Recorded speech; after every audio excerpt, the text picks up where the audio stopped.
En el mes de noviembre de 1922, la historia de la arqueología cambió para siempre. Tras años de duro trabajo removiendo las arenas del desierto de Luxor, cuando parecía que todo estaba perdido, al fin llegó la recompensa.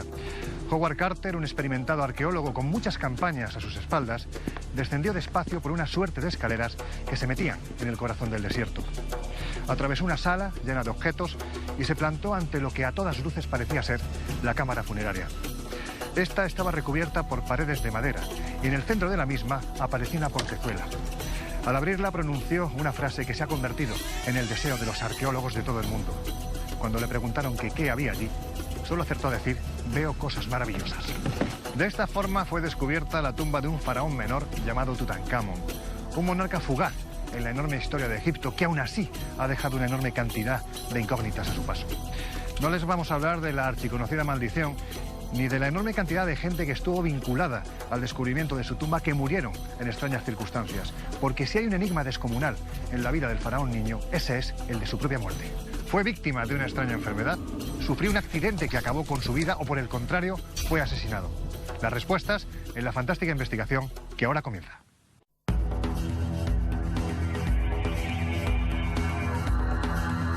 El antiguo Egipto, tierra de intriga, misterio y enigmas criminales. Hace 3000 años, un niño fue elegido para liberar a su reino del caos. Se le educó para convertirse en un dios viviente.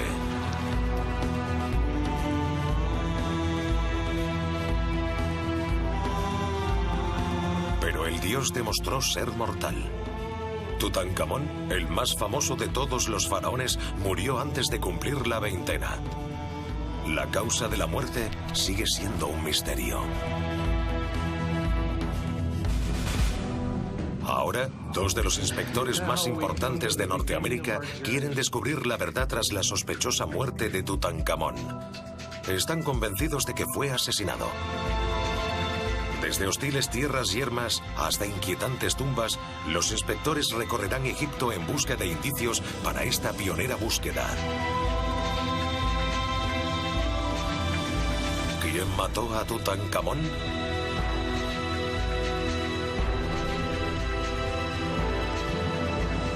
Tutankamón, misterioso asesinato.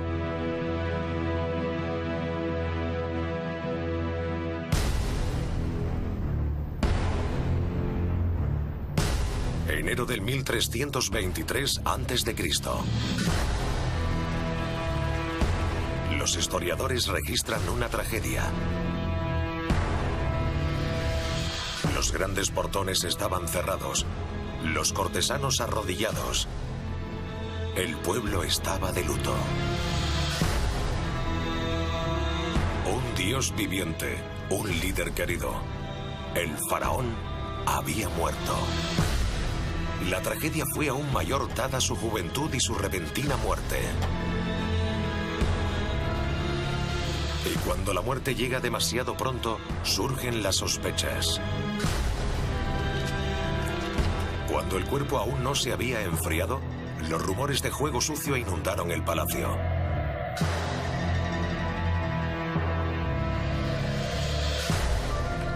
Mientras preparaban al faraón para el sepelio, los enterradores reales se mantuvieron ocupados y en silencio.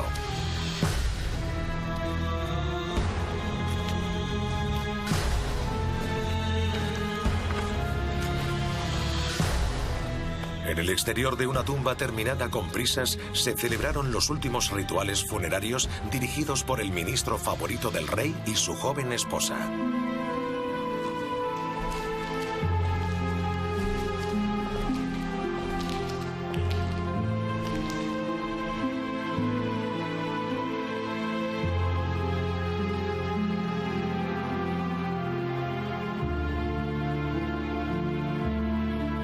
En el Valle de los Reyes, el cuerpo del faraón fue sepultado para la eternidad y con él el secreto de su muerte hasta ahora.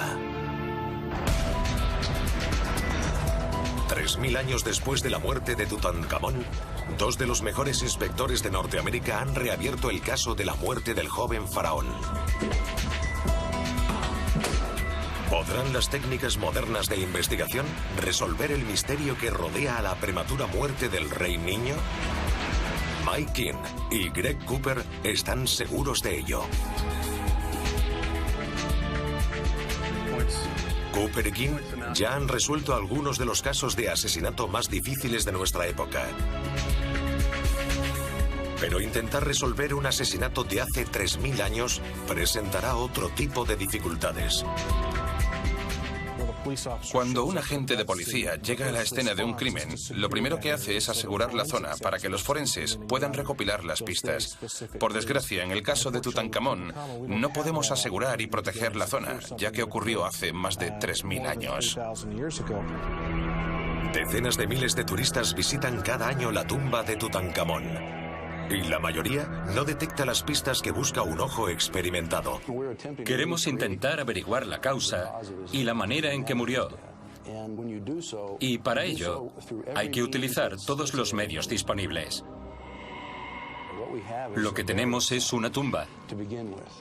Así que hay que inspeccionarla para determinar si hay algo que sugiera cómo y por qué murió. El lugar de la sepultura de Tutankamón fue descubierto en 1922.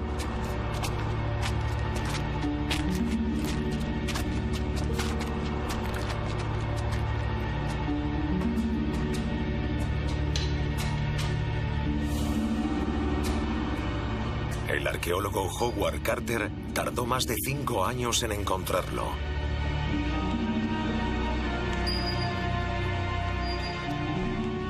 El momento decisivo había llegado.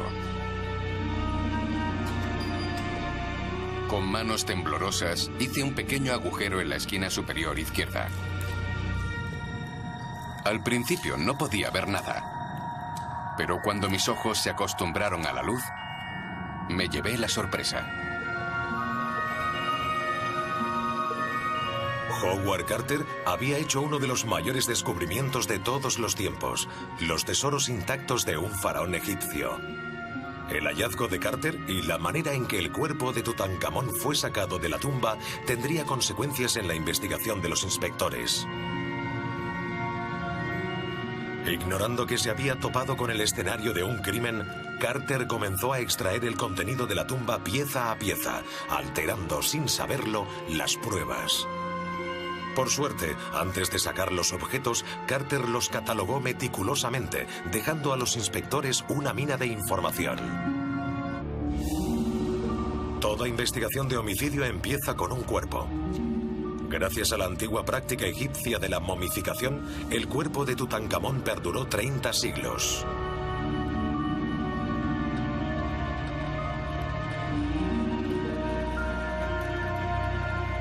Howard Carter necesitó 3 años de minuciosa excavación para recuperar la momia de Tutankamón. Como si se tratara de una muñeca rusa, el sarcófago del faraón estaba dentro de varios sarcófagos más.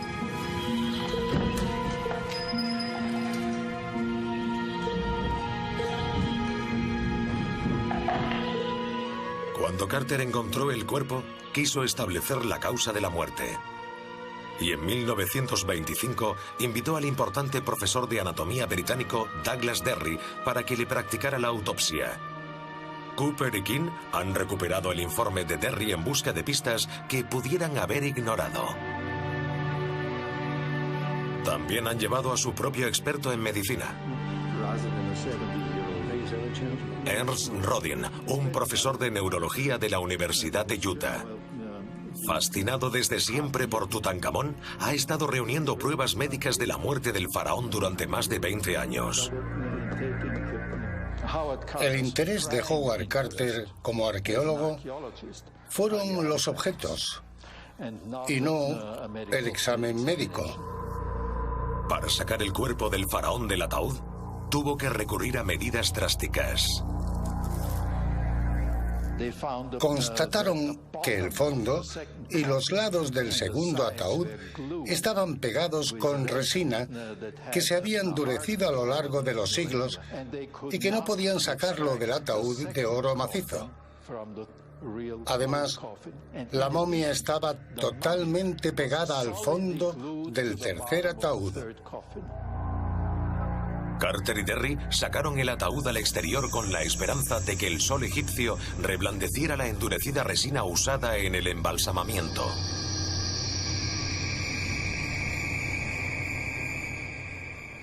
Pero no cedieron.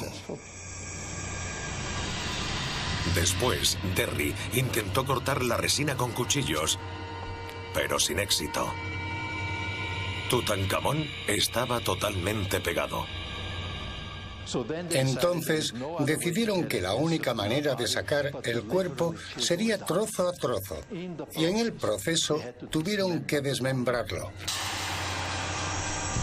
Derry cortó la cabeza de Tutankamón, le abrió el abdomen y le arrancó las extremidades, destruyendo así las pruebas forenses.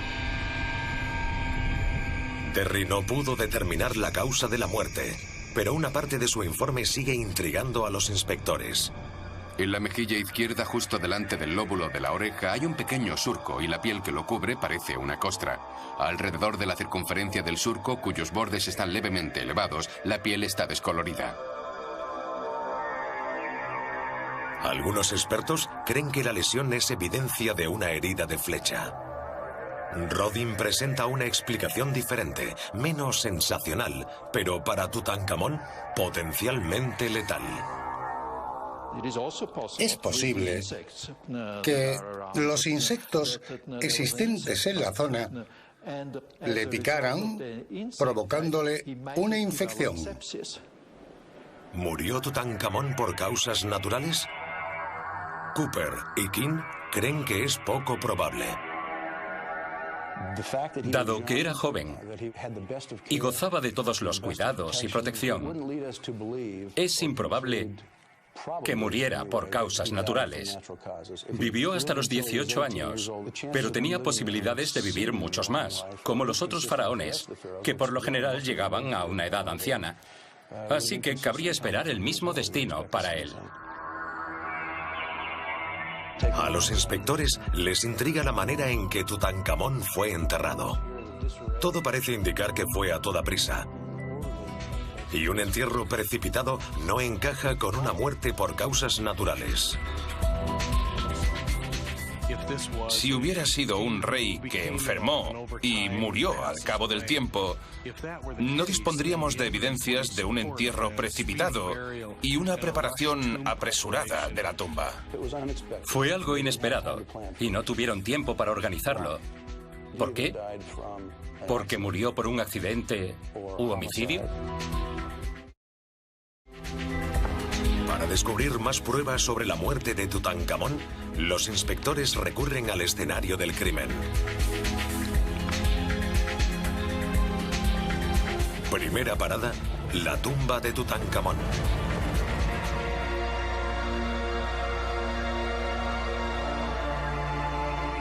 Para los antiguos egipcios, los dibujos pintados en sus tumbas servían de último testamento para los dioses. Puede que guarden más pistas sobre la vida y la muerte de Tutankamón.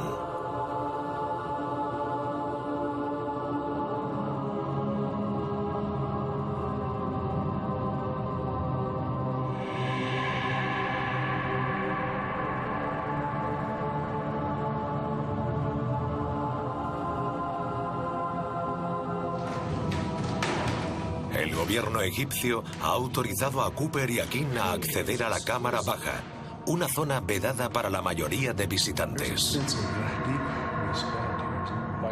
En el lugar de un crimen, o en una tumba en este caso, la conducta y el tipo de dibujos que encontramos en las paredes nos dan una idea de lo que ocurría en esa época. Son testigos del clima político, religioso y emocional. Para los inspectores, la cripta es un cofre del tesoro de pistas, un lugar al que volverán una y otra vez. Mira esto, Mike. La parte de arriba del sarcófago. ¿No te parece interesante que no haya nada igual? La piedra, la incrustación y el diseño. Es todo muy inconsistente, ¿no? ¿Y qué nos sugiere eso? Que fue algo que se hizo a toda prisa y no se terminó. Mira esas salpicaduras. Me pregunto por qué no limpiaron esa pintura rojiza.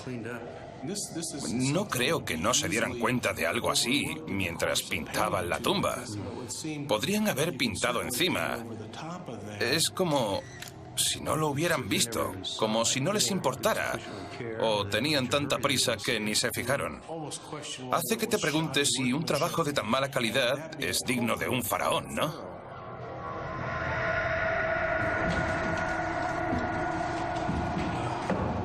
Mira eso.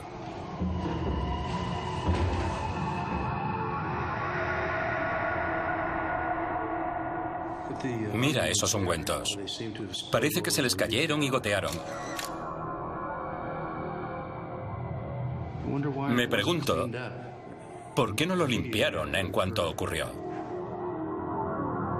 Cooper y King están convencidos de que la injustificada prisa a la hora de enterrar a Tutankamón apunta a un complot. No solo se deshicieron de él, sino que fue desechado como si nunca hubiera existido. Y eso plantea una importante pregunta, sobre todo teniendo en cuenta quién era.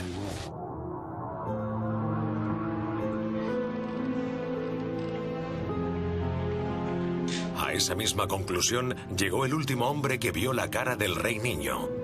Un hombre cuyo testimonio demostrará ser inestimable para los inspectores. En 1968, el profesor Harrison de la Universidad de Liverpool dirigió una expedición a la tumba de Tutankamón para hacer radiografías de los restos del faraón. Harrison siguió los pasos de Douglas Derry, quien le practicó la autopsia a la momia 40 años antes sin resultado. Harrison creía que los avances en medicina permitirían identificar la causa de la muerte de Tutankamón. Harrison formuló su propia teoría: tuberculosis. Pero al radiografiar la cabeza de Tutankamón, descubrió algo más notable. En la base del cráneo, vio una densidad anormal. Esto es más o menos normal, pero también podría deberse a una hemorragia bajo las membranas que cubren esta parte del cerebro. Y podría haberlo provocado un golpe en la base del cráneo que le provocara la muerte. El examen de Harrison fue el último autorizado por el gobierno egipcio, pero también el primero en indicar que la muerte de Tutankamón no fue accidental.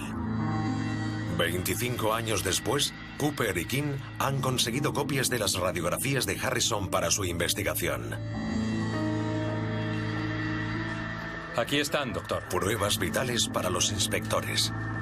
Esas son las radiografías de Tutankamón de las que te hablamos. Nos gustaría saber tu opinión. De acuerdo. Las radiografías permiten que Cooper y King tengan una segunda opinión. Le han pedido al doctor Todd Gray, médico forense jefe de Salt Lake City, que vuelva a examinarlas. Gray está familiarizado con los homicidios. Junto a los inspectores ha trabajado en muchos asesinatos. Un trozo de hueso suelto en el lado superior izquierdo ha llamado su atención. Durante la momificación, los embalsamadores utilizaban un instrumento afilado para extraer el cerebro del cráneo a través de la nariz. ¿Puede que fuera eso lo que provocara esa rotura del hueso? Normalmente, durante el proceso de embalsamamiento, no se movían trozos de hueso, aunque se atravesara el hueso etmoides. Y eso da más peso a la posibilidad de que hubiera fracturas previas en esta zona que facilitaron el desplazamiento del hueso en el momento en que lo tocaron. Pero si el embalsamamiento no desplazó el fragmento de hueso, ¿qué lo hizo? ¿Un golpe en la base del cráneo, como dijo Harrison? ¿Un golpe en esta zona de aquí podría haber actuado sobre ese trozo de hueso? Buena pregunta. Se le llama fenómeno golpe contra golpe. Cuando la cabeza cae hacia atrás, y se golpea contra un objeto fijo, el cerebro impacta primero en la base del cráneo y después delante. El resultado son ojos morados y fractura de los huesos que rodean a los ojos. ¿Y si había fracturas aquí? Y después se manipuló el interior. Este fragmento de hueso podría ser el resto de una posible patología preexistente. En otras palabras, los huesos podrían haberse soltado durante el embalsamamiento, pero estaban rotos previamente. Esas heridas, junto con la juventud de Tutankamón, sugieren que murió en extrañas circunstancias. Era una persona joven, y los jóvenes no mueren de repente y sin razón, ni siquiera en la antigüedad. Estaba en la flor de la vida. Con todos estos datos, ¿podrías determinar la causa de su muerte? ¿La manera en que murió? No puedo daros una respuesta rápida, como cuando se trata de una muerte por herida de bala. Pero sí puedo afirmar que hay suficientes elementos sospechosos para que centréis vuestro trabajo de investigación en todas las otras pruebas de que disponéis que puedan ayudar a demostrar que esto no fue una muerte natural. Mientras los inspectores recopilan las pruebas de asesinato, recurren a otro experto para que examine de cerca a la víctima.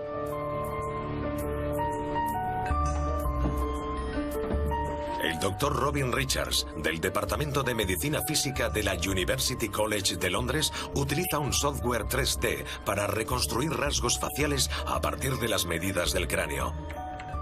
Utilizando los datos proporcionados por Cooper y King, Richards emprende un desafío sin precedentes: recrear la cara de Tutankamón. Hay mucha gente que utiliza las técnicas forenses de reconstrucción, sobre todo la policía, para reconstruir cráneos cuando hay problemas con la identificación. El cráneo con el que estamos trabajando ha sido reconstruido mediante las radiografías que se le hicieron al individuo. Mientras el doctor Richards comienza a trazar el contorno del cráneo del faraón, los inspectores siguen con su investigación.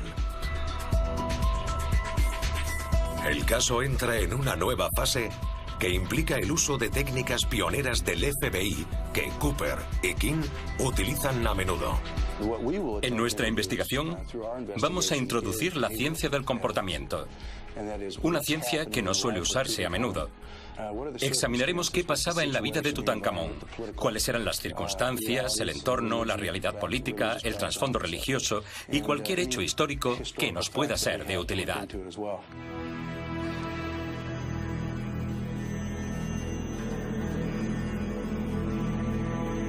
El antiguo Egipto estaba dominado por el principio de Ma'at, el orden. El desbordamiento regular del Nilo, la salida y puesta del sol y la adoración a numerosos dioses.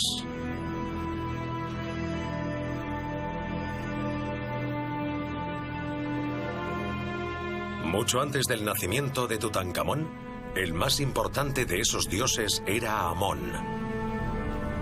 Cooper y King han averiguado que los sacerdotes de Amón eran las personas más ricas e influyentes del país.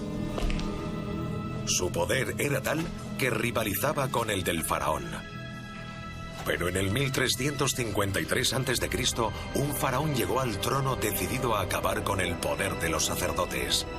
Era Akenatón, el padre de Tutankamón.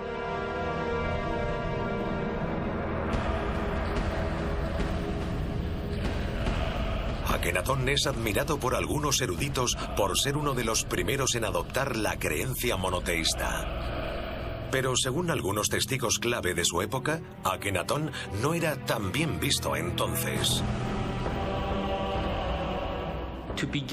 Para comprender a Tutankamón, hay que saber que era el hijo de un poderoso y revolucionario líder, un dictador. Era el hijo de un Joseph Stalin o de un Adolf Hitler. Akenatón revolucionó al mundo y sustituyó a los dioses de Egipto por un ser supremo. Lo que no sabía es que pondría en marcha el asesinato de su propio hijo.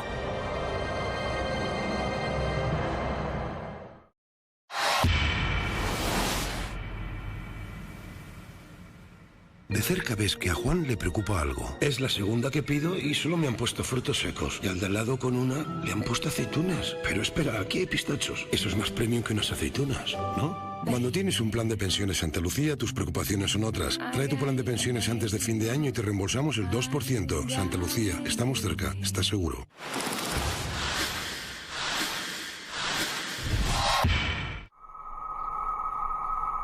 Hoy en día, la ciudad egipcia de Amarna está habitada solo por fantasmas.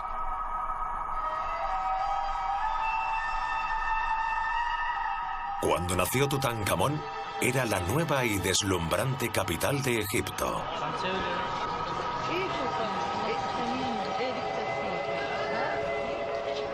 Cooper y King viajan a las ruinas de esa antigua gran ciudad en busca de pruebas del asesinato de Tutankamón. ¿Fue su muerte una venganza por las felonías de su padre?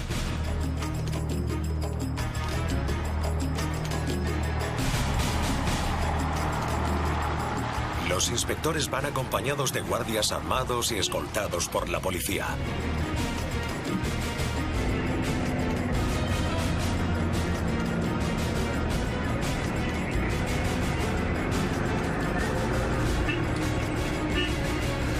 El viaje les lleva a 320 kilómetros al norte de la tumba de Tutankamón y al lugar donde pasó su infancia. La reconstrucción de los años de formación de Tutankamón en Amarna es el siguiente paso para crear lo que los inspectores llaman victimología.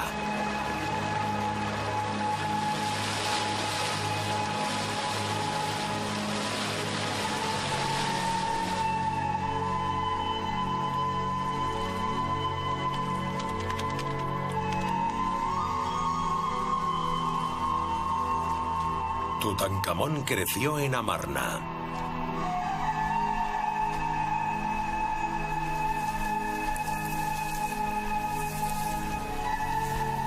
Durante un estudio victimológico se vuelve atrás y se intenta averiguar todo lo posible sobre la víctima antes del suceso, durante el suceso y después del suceso.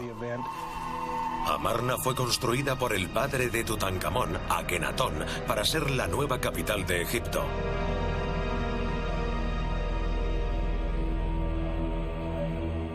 En el 1348 a.C. dirigió a 50.000 personas por el desierto, dejando atrás la antigua capital de Tebas.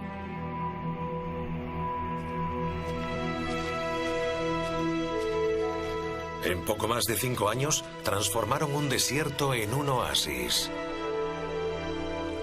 Las piedras que marcaban los límites de la ciudad de Akenatón aún existen y fueron esculpidas en las colinas del entorno. Esta estela ayuda a comprender el extremismo de Akenatón. Fíjate en esos límites. Es increíble. Tal y como yo entiendo la estela, es la reafirmación de la fe de Akenatón por un solo Dios, y no por varios.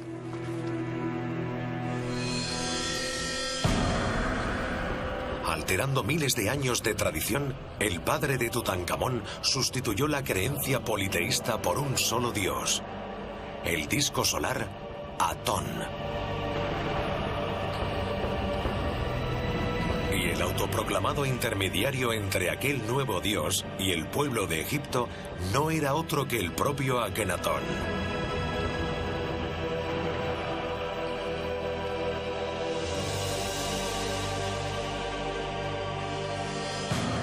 Tutankamón nació en medio de aquella confusión revolucionaria.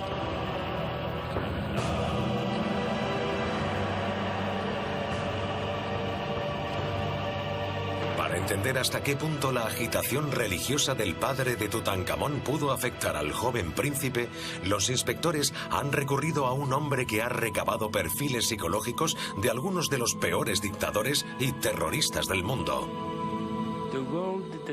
El mundo en el que nació Tutankamón habría sido perturbador para cualquier niño. Nació en una ciudad artificial creada por su padre para preservar la ilusión de su propia inmortalidad e invulnerabilidad. En esas circunstancias, Tutankamón era un niño en una burbuja creada por su padre. Aislado del mundo exterior, es probable que Tutankamón no supiera nada del reino de terror instaurado por su padre. Esa es la opinión de numerosos eruditos como la doctora Joan Fletcher.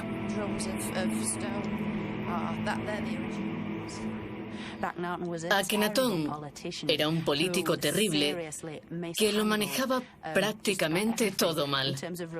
Quería destruir toda huella del dios del Estado y así acabar completamente con el poder del clero que servía a ese dios.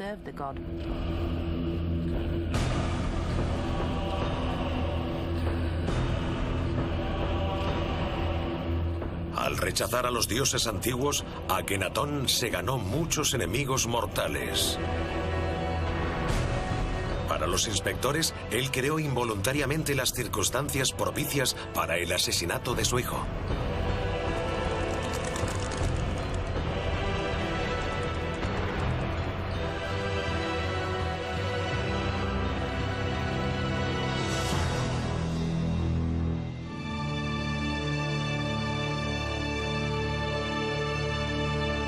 Los últimos descubrimientos en Amarna sugieren una relación entre el turbulento reinado de Akenatón y la sospechosa muerte de su hijo.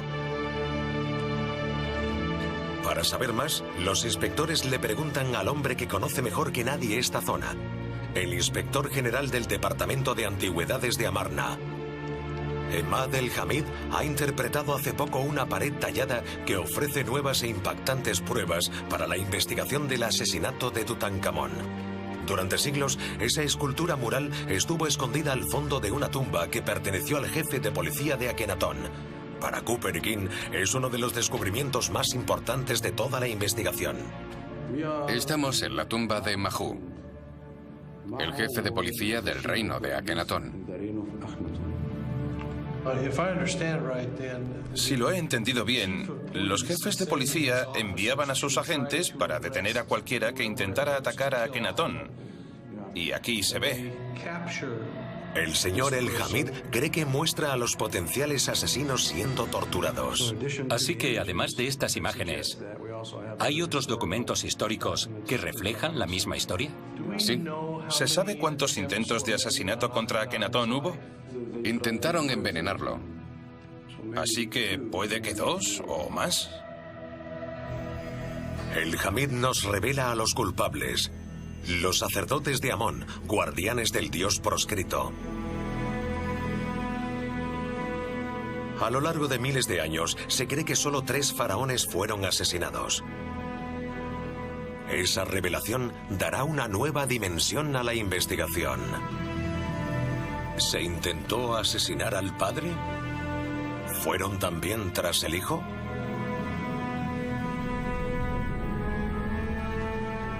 Akenatón sobrevivió a un intento de asesinato, pero 17 años después de convertirse en faraón murió. ¿Víctima de un asesinato? Nadie lo sabe. Es difícil saber si Tutankamón sintió pena cuando su padre murió, pero sin duda sintió miedo. Se da la circunstancia de que había perdido a su ídolo, su adorado ídolo. ¿Quién le protegería ahora? El joven Tutankamón heredó un reino conflictivo. Parece que las circunstancias, la situación, el entorno en el que estaba, empezaron a ser peligrosos para él y supuso que podría convertirse en objetivo de un asesinato político. ¿Quién estaba detrás de esa conspiración? ¿Los mismos sacerdotes de Amón que intentaron matar a su padre? ¿O había otras personas que conspiraban contra el joven rey esperando el momento propicio para atacar?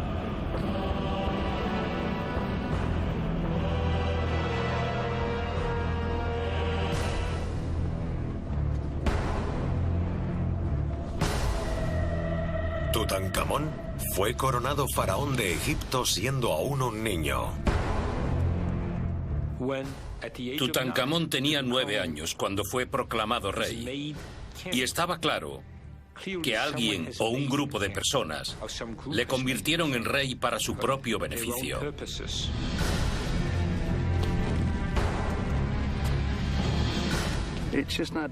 Es poco realista pensar que entendiera intelectual o emocionalmente cuál era su papel.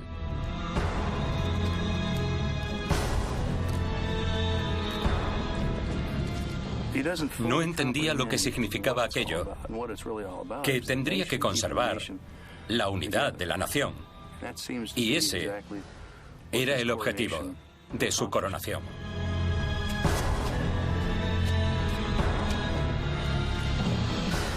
Cooper y King creen que desde el momento de su coronación, el joven faraón fue manipulado por poderosas fuerzas que iban tras el trono.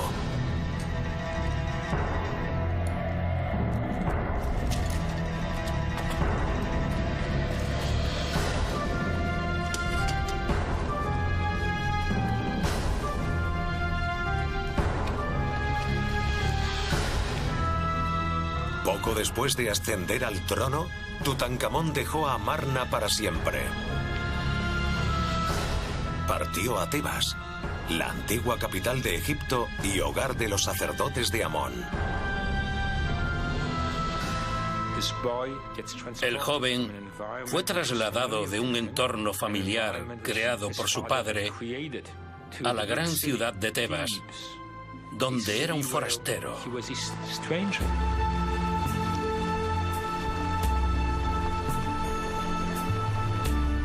Tutankamón no viajó solo. Fue acompañado de su joven esposa Angesenamón. Angesenamón no era solo la esposa de Tutankamón, también era su hermanastra.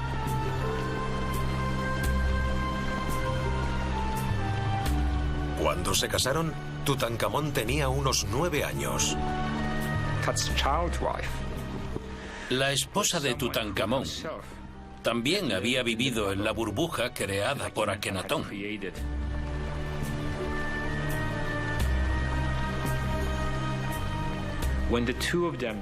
Cuando los dos niños fueron enviados a Tebas, no fue por decisión propia, sino obligados. Así que debieron apoyarse el uno en el otro. Como los supervivientes de una tormenta, es emocionante pensar que una de las personas que velaba por los intereses de Tutankamón era su esposa.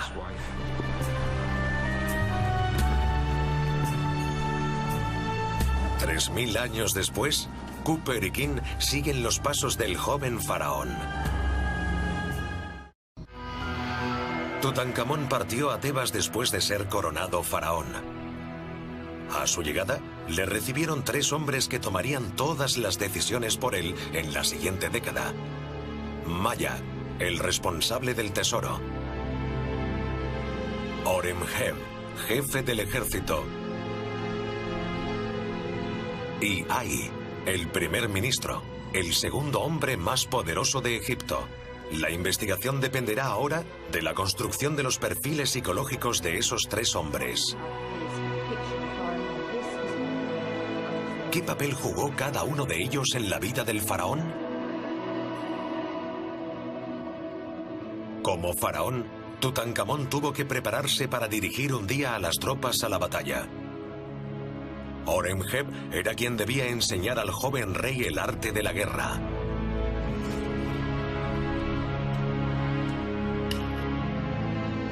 Para los egipcios, no había nada más importante que la preparación para la vida después de la muerte. En cuanto Tutankamón se convirtió en rey, se empezó a construir su tumba. Quería ser enterrado en el Valle Oeste, cerca de su abuelo. El proyecto fue dirigido por Maya, el tesorero real, un hombre que debía ver al rey casi cada día.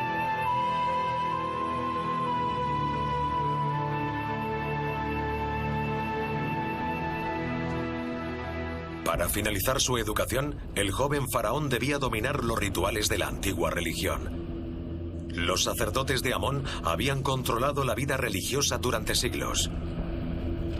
Y ahora que el padre de Tutankamón había muerto, retomaron el poder.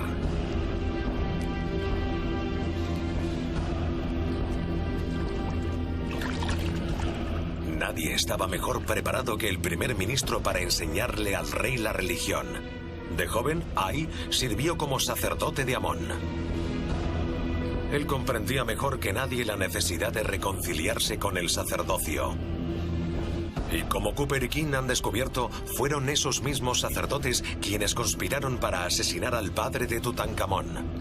Ay también era el primer ministro de Akenatón. Tutankamón le conocía desde siempre. Tras la muerte de Akenatón, es probable que el astuto político asumiera otro papel, el de padre adoptivo. El primer movimiento político de los consejeros del rey fue un cambio de nombre. En Amarna, donde el faraón y su mujer habían crecido, recibieron sus nombres en honor del dios Atón. Ahora debían honrar a los dioses antiguos, sobre todo al dios Amón. Tutankatón, como era conocido el faraón, pasó a llamarse Tutankamón, y Angesenpatón pasó a ser Angesenamón. Cooper y King han descubierto que para reclamar el trono, Tutankamón fue obligado a rechazar públicamente las creencias de su padre. Al restablecer la antigua religión, inauguró una placa conmemorativa conocida como la Estela de la Restauración. Esa placa sigue existiendo y condena a Akenatón y su herejía. Los templos de los dioses y diosas fueron abandonados. Sus santuarios cayeron en la desolación. El país estaba confundido. Los dioses habían abandonado estas tierras. ¿Quién pudo ser el responsable de esa estrategia política para volver a unir el reino? Sabemos que Tutankamón era muy joven, así que es probable que algunas personas maniobraran y le manipularan para hacerlo. Esas personas debían ser muy cercanas a él y debían comprender los asuntos políticos y la dinámica de lo que estaba pasando. ¿Quién pudo escribir esas palabras de desprecio contra el padre de Tutankamón? Podríamos sospechar del comandante en jefe del ejército porque tenía poder, pero no era versado en el discurso. Solo había un candidato que dominaba el lenguaje y que consiguió sobrevivir gracias al arte del discurso y las tramas políticas, y ese era Ay. Tal vez fue el egoísmo lo que movió a los líderes a dirigir ese movimiento estratégico para poder seguir en el poder.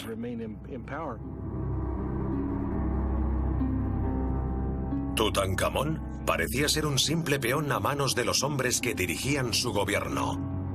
Tras él, debía haber toda una maquinaria de estrategia política que sabía lo importante que era mantener la unidad del país y lo que había que hacer para lograrlo.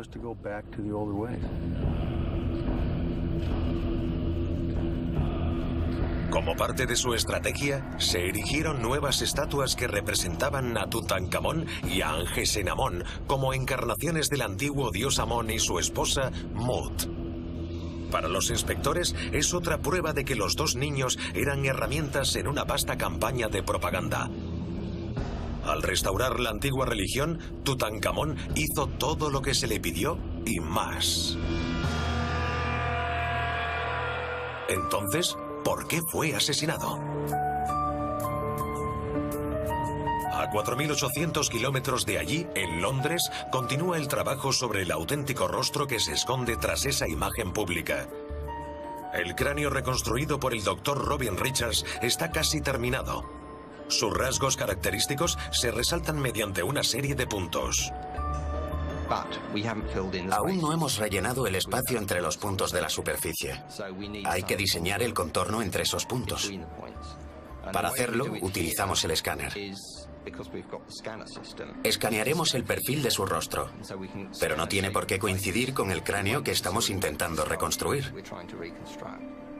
Cooper y King suelen utilizar estas técnicas de reconstrucción para recrear el rostro de una víctima de asesinato. Lo que hacemos es deformar la cara. Después adaptamos los datos para que los puntos del rostro se correspondan con los puntos que hemos cogido del cráneo. Richards cuenta con la ayuda de varios voluntarios y el siguiente paso es crear una piel que envolverá el cráneo. Pronto, Cooper y King podrán ver al hombre de la máscara dorada. De vuelta en Tebas, los inspectores buscan más pistas sobre el poder tras el trono de Tutankamón. Ahora se centrarán en un acontecimiento llamado Fiesta de Opet, una celebración pública que marcó la transición de Tutankamón entre la religión de su padre y el antiguo dios del estado, Amón. ¿Fue como una celebración de la restauración? Aunque se trataba de un acontecimiento anual en la historia de Egipto, fue suspendido durante el reinado de Akenatón, así que cuando se celebró por primera vez tras su reinado, fue una gran celebración. Imaginamos la alegría del pueblo, tanto porque su dios volviera a ellos, como por la celebración de los rituales. La fiesta de Opet transformó a Tutankamón de simple chico a dios viviente. Pero esa nueva autoridad molestó al status quo. Desarrolló su propia visión de las cosas al ser consciente de quién era y de cuál era su papel. Lo hizo de forma natural. ¿Cómo reaccionaron los que habían estado llevando el poder a su alrededor durante tanto tiempo? ¿Cómo lo recibieron? ¿Le apoyaron o no? Los inspectores creen que la fiesta de Opet fue un punto de inflexión. Por primera vez en su vida, Tutankamón fue consciente de su propio poder. Su teoría es que la creciente confianza del joven motivó al asesino para actuar.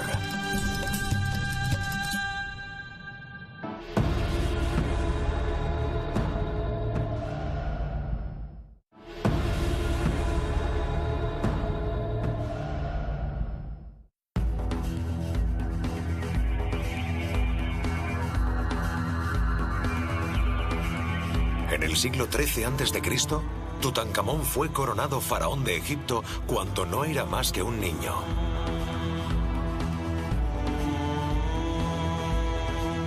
Se le educó para convertirse en un dios viviente.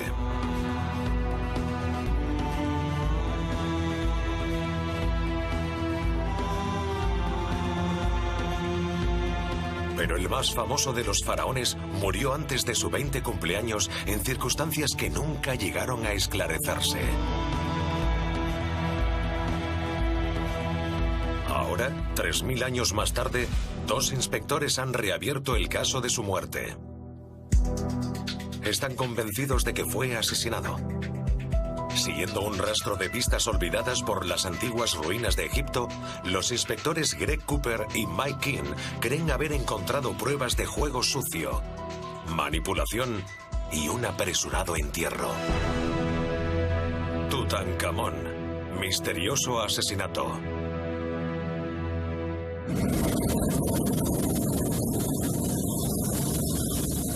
Para comprender las amenazas a la seguridad de Tutankamón, Cooper y King han decidido ver la capital del faraón desde el cielo.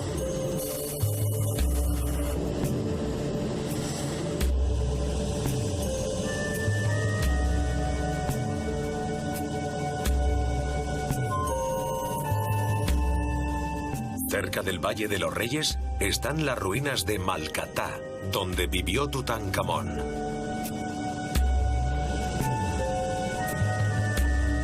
¿Era el palacio un lugar seguro?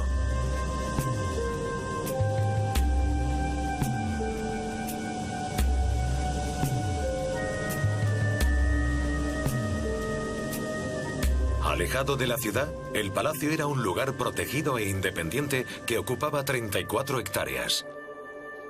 De nuevo en tierra, la egiptóloga Joan Fletcher señala dónde estaban las habitaciones de Tutankamón. Excavaciones recientes han demostrado que había unas paredes muy anchas que rodeaban la habitación del rey, situada en el centro de la residencia real. Eso significa que el rey estaba extremadamente protegido, sobre todo por la noche cuando era más vulnerable. Esas paredes ofrecían una protección máxima y además había guardias en la puerta de sus aposentos siempre que el rey estaba dentro. La seguridad debía ser extremadamente fuerte.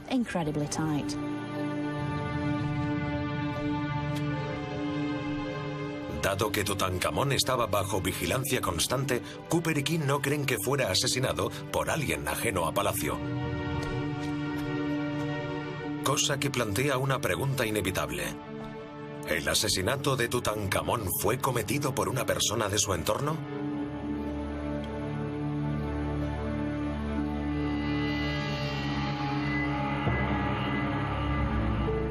Se trataba de un rey joven, así que era poco probable que muriera.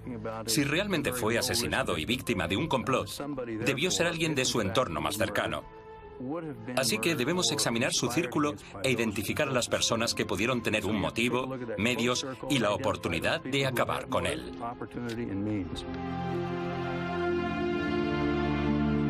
Bien instalado en el Palacio Real de Malcatá, el joven rey lo tenía todo para vivir. Pero antes de su 20 cumpleaños estaría muerto. Tutankamón había firmado la paz con los adversarios de su padre y no tenía enemigos declarados.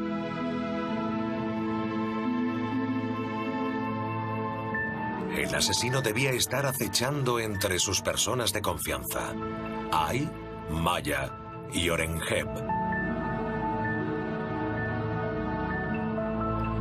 O puede que incluso más cerca. Los inspectores saben que en el caso de un homicidio, el primer sospechoso suele ser su pareja.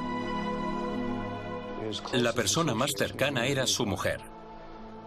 ¿Qué tipo de relación tenían? ¿Cómo se llevaban? ¿Estaban felizmente casados? ¿Había enemistad entre ellos?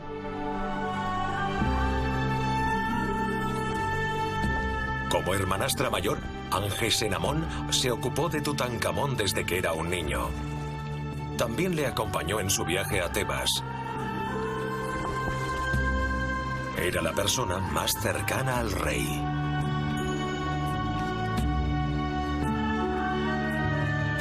Era la amante del faraón. Podía verlo cuando quería. Así que tenía los medios y la oportunidad. Como reina, Angesenamón podía reclamar el trono si Tutankamón moría. Pero Cooper y King creen haber descubierto un móvil aún más poderoso. No era el poder, sino la desesperación.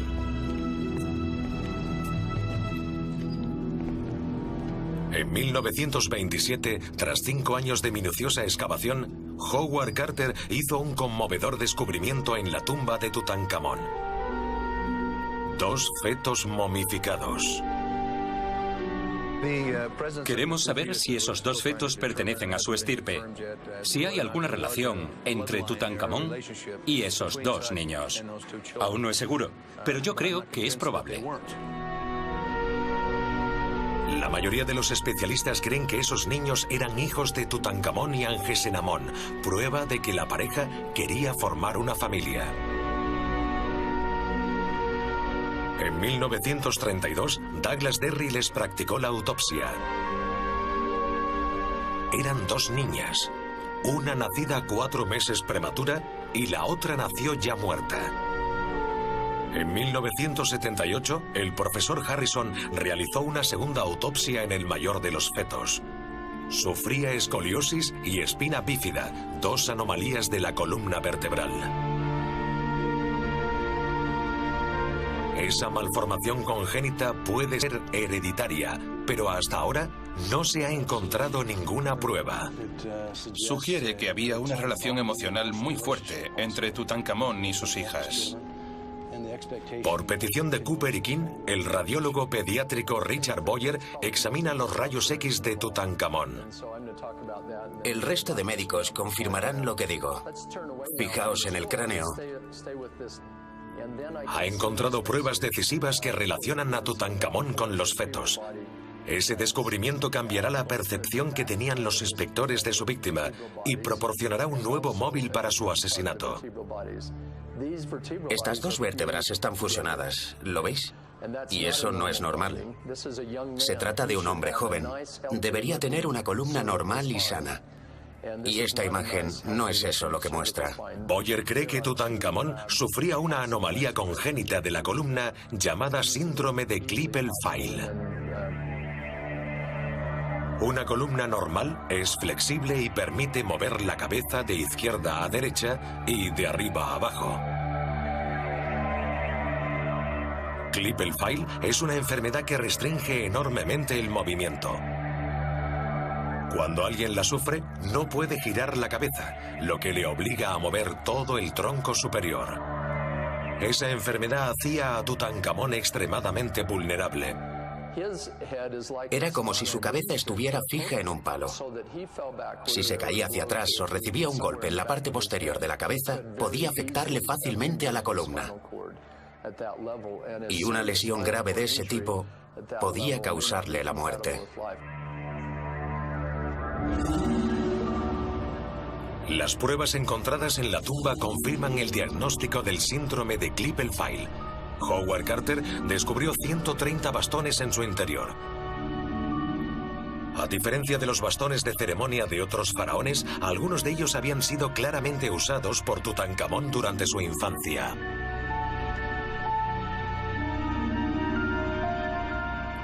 También apareció un antiguo retrato de Tutankamón, donde le vemos apoyado sobre un bastón y con los pies doblados hacia adentro. Examinando las radiografías, Boyer encuentra una última prueba que nadie había visto hasta entonces. Una curvatura anormal de la columna vertebral, escoliosis. Esta deformidad suele afectar a víctimas del síndrome de Klippel-Feil. Una de las niñas encontradas en la tumba de Tutankamón sufría también de escoliosis. Estas pruebas convencen a los inspectores de que los fetos eran sin duda las hijas de Tutankamón.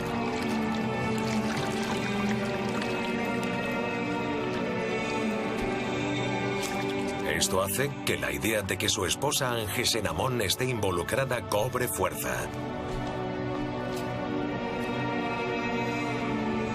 Afligida por esas dos pérdidas y ante la idea de no poder perpetuar la dinastía con su marido, debía buscarlo en otra parte. Los inspectores no sospechan de ella por adulterio, sino por asesinato. Puede que Angesenamón culpara a Tutankamón de esas dos pérdidas y puede que le reprochara no ser capaz de engendrar niños sanos que llegaran a término. Tal vez quería buscar otro esposo para poder ser madre.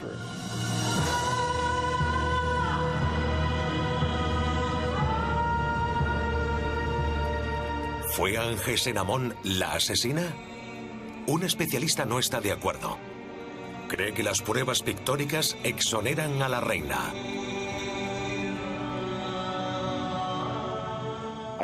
Si observamos el trono en el que está Tutankamón, vemos que ella está inclinada hacia él y le mira con amor. El hecho de que le esté tocando, que pase su brazo por sus hombros o que deje una flor sobre la momia son señales de amor. Es la primera vez que se ve todo eso.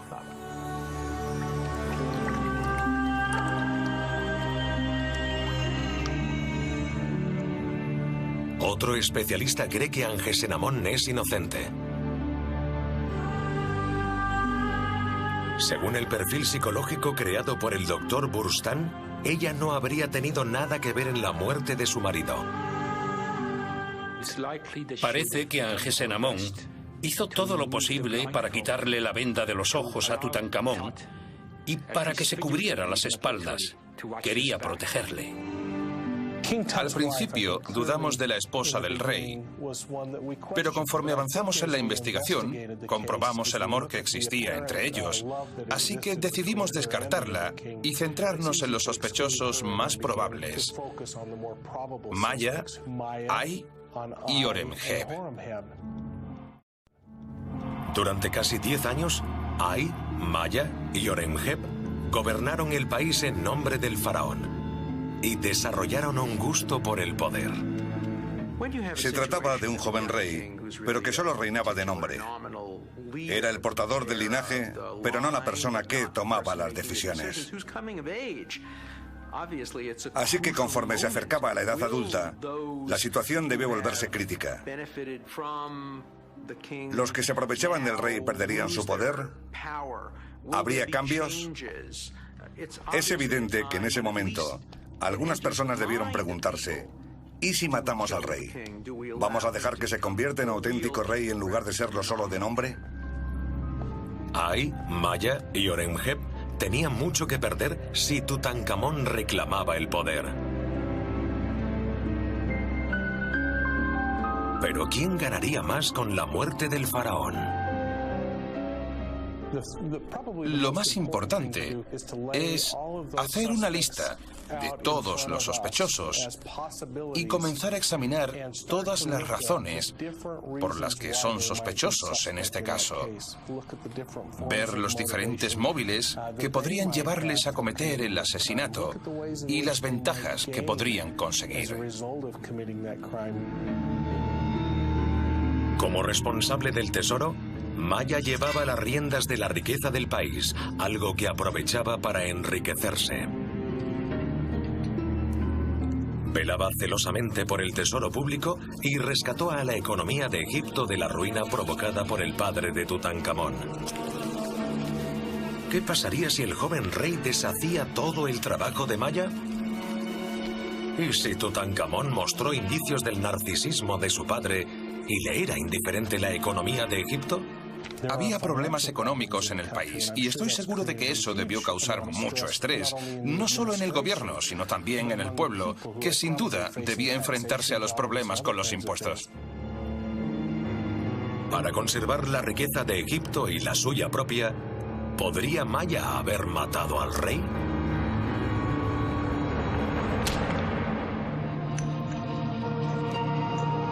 Poco después del entierro de Tutankamón, su tumba fue desvalijada.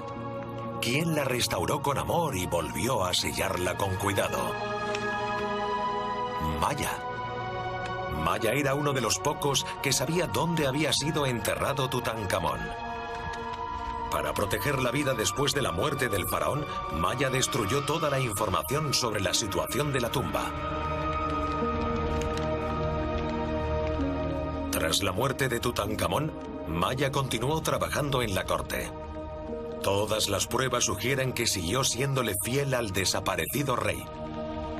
Al principio pensé en Maya, que vivía en un país aquejado por las dificultades económicas, pero al averiguar cómo había procurado la ascensión de su líder al más allá, me fue fácil descartarlo como sospechoso. Cooper y King han excluido a Maya de la lista de sospechosos. Continuando con su investigación, los inspectores se centran ahora en el comandante en jefe del ejército de Tutankamón. Un hombre artífice de su propio éxito, el ambicioso Horemheb es su segundo sospechoso. Tras su aire de guerrero, Cooper y King buscan los rasgos de un asesino.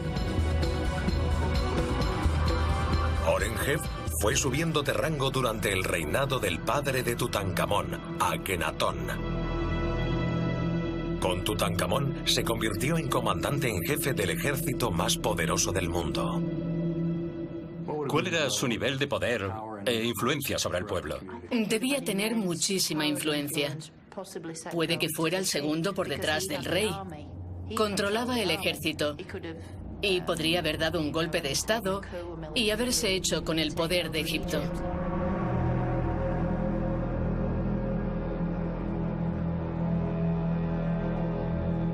Los enemigos de Egipto se reagrupaban. Una nueva amenaza aumentaba en el norte: los hititas. ¿Qué mejor momento para atacar Egipto que cuando un joven sin experiencia llegaba al trono? Horemheb vio la amenaza. Como patriota convencido, es probable que hiciera cualquier cosa por el país que tanto amaba. Habiendo encontrado el móvil, los inspectores buscan pruebas. ¿Hay alguna prueba forense que relacione a Horemheb con el asesinato de Tutankamón? A los inspectores les intrigan los resultados de la primera autopsia que se le practicó al faraón. Douglas Derry encontró pruebas de que el cuerpo estaba húmedo cuando lo embalsamaron.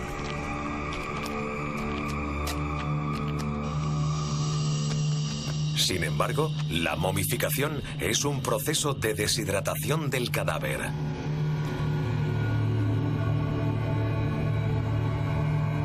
¿Qué ocurrió entonces con Tutankamón? No estaba tan bien conservado como el resto de momias.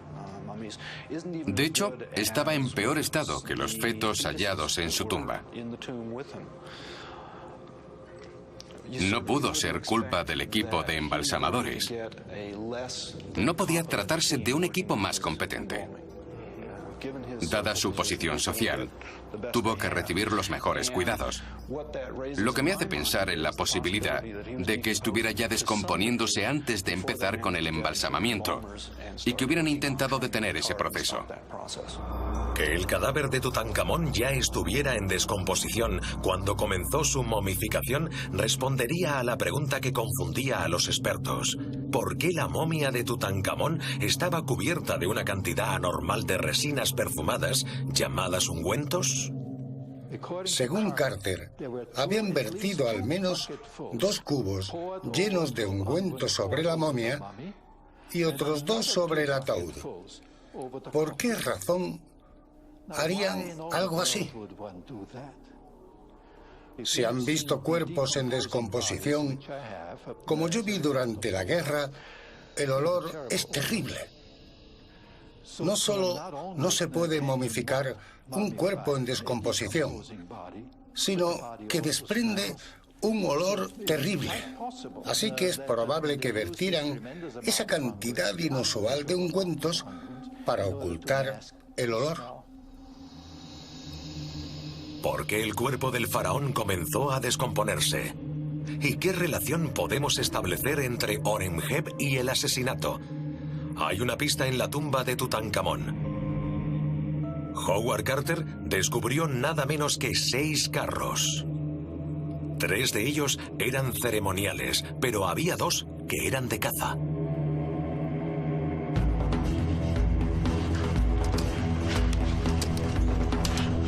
Pese a su enfermedad, Tutankamón era un ávido auriga.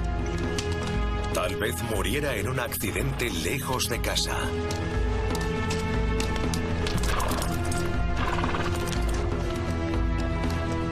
El profesor Rodin imagina lo que pudo haber pasado.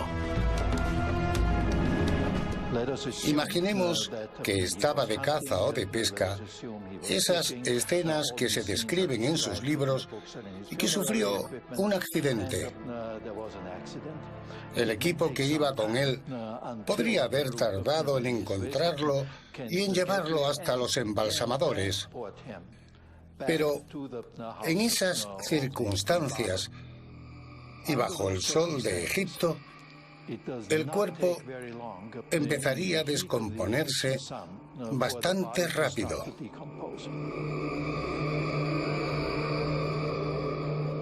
Cualquiera que haya estado en Egipto sabe que hay muchas moscas y que un cuerpo inmóvil las atrae. Las moscas se posan y se desarrollan las larvas. Así que se vuelve imposible disecar correctamente. Puede que los embalsamadores tuvieran que enfrentarse a ese problema. Cooper y King creen que es improbable que Tutankamón muriera en un accidente, dado que siempre había alguien que velaba por él. Pero, ¿y si la persona encargada de su vigilancia tuviera otras intenciones? Alguien como el jefe Auriga y comandante en jefe Horemheb. El general podía haber aprovechado un paseo privado con el rey. Esa hipótesis ofrece la oportunidad y los medios. ¿Pero qué hay del móvil?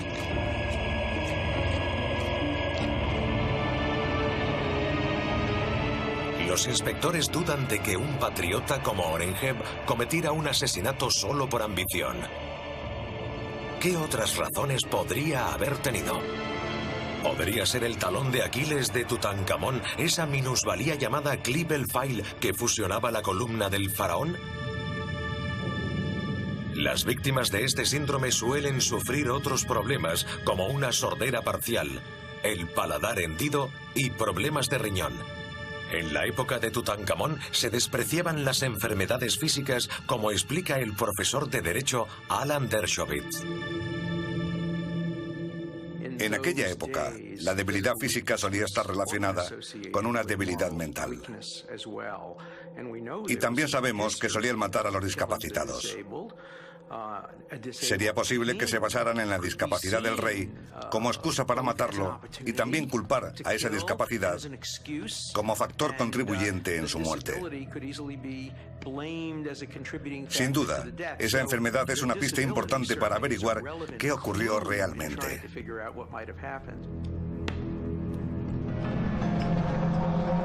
Al sufrir el síndrome de Klippel File, un simple golpe en la parte posterior de la cabeza habría sido fatal.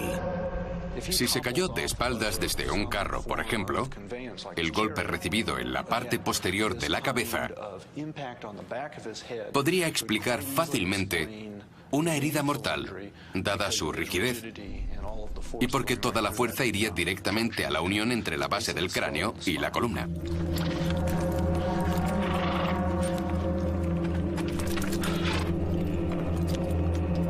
El crimen perfecto, disfrazado de accidente en un lugar alejado.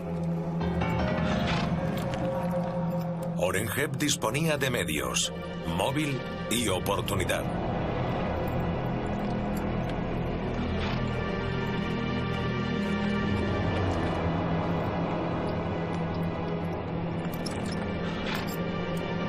Incluso las pruebas circunstanciales son condenatorias.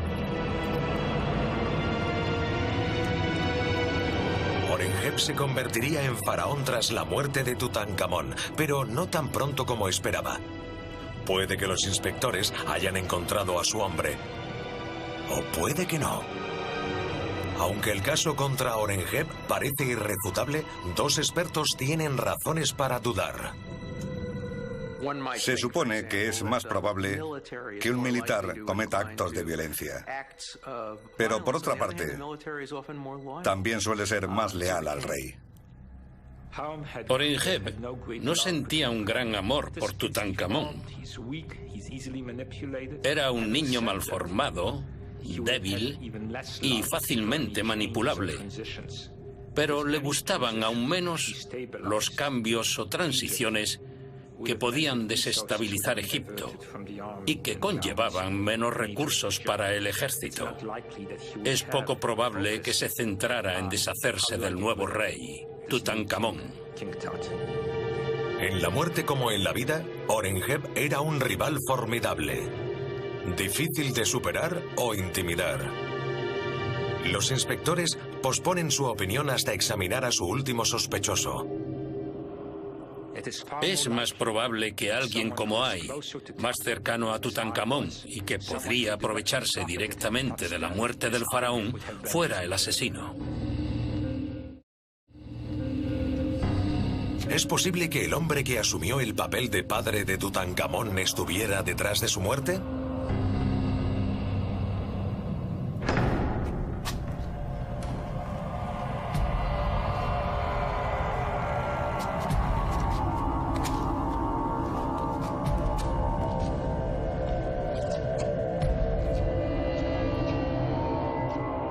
Mientras los inspectores comienzan a investigar al último sospechoso, la cara de su víctima empieza a tomar forma. El contorno del cráneo ha sido diseñado gracias a las radiografías del joven faraón. Tipos de piel similares han sido escaneados y repartidos para reconstruir la carne. Estamos a punto de ver el primer rostro virtual de Tutankamón.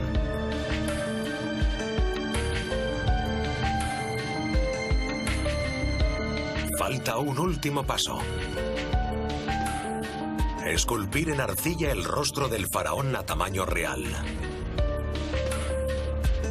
Pronto, los inspectores podrán ver la cara de la víctima cuyo asesinato intentan resolver. ¿El rostro de Tutankamón se parecerá a su famosa máscara mortuoria?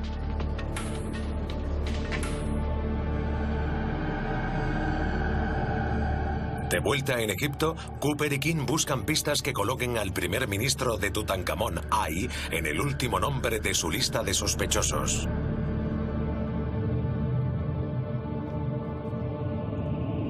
Tras la muerte del padre de Tutankamón, Ay se convirtió en protector del rey niño. ¿Por qué el supuesto padre adoptivo se volvería contra su propia creación e intentaría destruirla?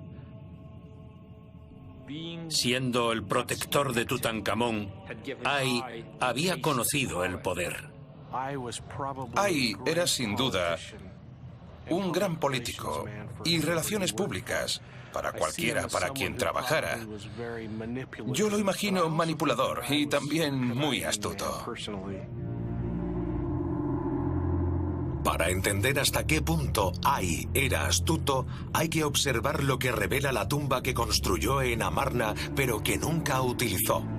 La abandonó cuando Tebas volvió a ser capital. Cooper y King han descubierto a un oportunista que cambiaba de creencia como un camaleón de color. Me parece increíble que Ay construyera una tumba que honraba a Atón, cuando en realidad era tan cercano a los sacerdotes de Amón. Pero como ocurre en política hoy en día, se dejaba influenciar y seguía la corriente mayoritaria de la época.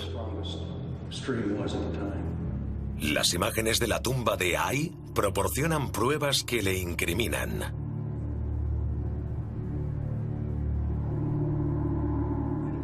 Viendo que estaba dispuesto a hacer esos cambios tan drásticos en su creencia religiosa, parece que solo era fiel a sí mismo. En la época en la que Ay vivía en Tebas con el joven Tutankamón, el primer ministro cambió de nuevo de bando. Rechazó al dios Atón, la única deidad para Akenatón, y volvió a honrar al anterior dios del estado, Amón.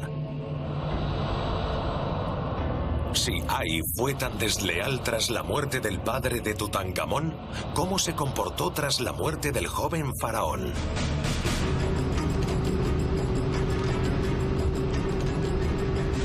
Para los inspectores, lo que ocurre tras un asesinato es tan importante como lo que pasa antes.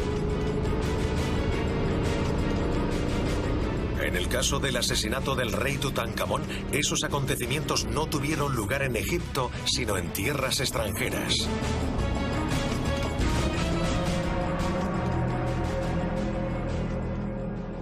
A 1200 kilómetros al norte de Tebas está la capital del imperio hitita, enemigo declarado de Egipto. Dos mensajeros transportaron una carta de una reina egipcia. Descubierta en Turquía hace un siglo, la carta retrata a una mujer desesperada. Los expertos creen que se trata de Angesenamón. Tengo miedo. Mi marido ha muerto y no tengo hijos. Pero me han dicho que tú tienes muchos hijos. Si me dieras a uno de ellos, yo podría casarme con él.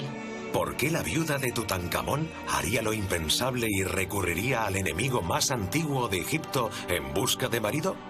Es algo inusual, tanto para una reina egipcia como para cualquier mujer egipcia, casarse con alguien que no sea egipcio.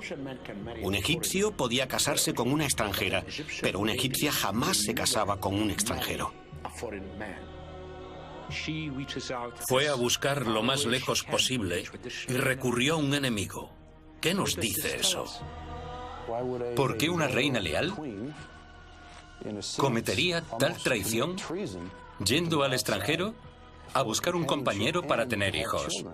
Estaba claro que quería tener hijos y estaba dispuesta a buscarlos fuera de la monarquía y de sus más allegados. Es como si no tuviera elección y eso resulta muy sospechoso. Sin hijos que le sucedan en el trono, la mujer de Tutankamón sería la heredera. A lo largo de la historia ha habido otras mujeres que fueron faraonas. En el caso de Angesenamón, tenía la posibilidad de convertirse en reina. Y sin embargo, la reina de Egipto era una viuda asustada. Temiendo una intriga, el rey hitita se negó a enviar a uno de sus hijos, lo que la obligó a enviar otra carta aún más desesperada. Si tuviera un hijo, ¿habría escrito sobre mi pena y mi país a una tierra extranjera? Y acabó con un grito del corazón. Jamás me casaría con uno de mis sirvientes. ¿Cuál de los sirvientes de Tutankamón tendría más interés en casarse con su viuda? Cooper y King creen que la respuesta se encuentra en el Valle de los Reyes, en la tumba del propio Tutankamón. La prueba definitiva en la investigación del homicidio de Tutankamón la podremos ver en las paredes de la tumba. Los inspectores creen que por fin tienen las pistas para decodificar la tumba. Las pinturas murales egipcias se hacían para que las vieran los dioses el día del juicio final. Y cuando los muertos cuentan su historia, no pueden mentir. Al regresar a la tumba, Cooper y King encuentran lo que buscaban. Hay un momento vital de la muerte de Tutankamón representado en la pared sur. Mira esto, la ceremonia de la apertura de la boca de la que hablan los libros. Durante la ceremonia, el alma del difunto vuelve a nacer. En el caso de un faraón, el heredero al trono es quien se encarga del ritual. ¿Y quién lo llevó a cabo para Tutankamón? Fue Ay. Ay no debía ser rey. Según la ley egipcia, no podía serlo porque no tenía sangre real, solo era un sacerdote. Un indicio revela que fue Ay quien llevó a cabo el ritual y que él era el sirviente sobre el que escribió Angesenamón atemorizada. En 1931 se encontró en una tienda de antigüedades egipcia un anillo donde estaban grabados los nombres de Angesenamón y Ay.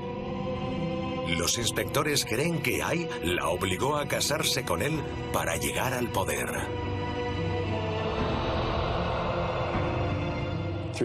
Yo creo que a través de esa unión, Ay legitimó políticamente su papel. Los egipcios le consideraron rey porque se había casado con la mujer del rey Tutankamón.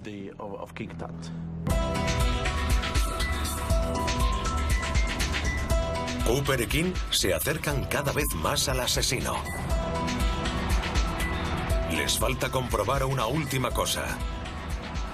La tumba donde Tutankamón quería ser enterrado.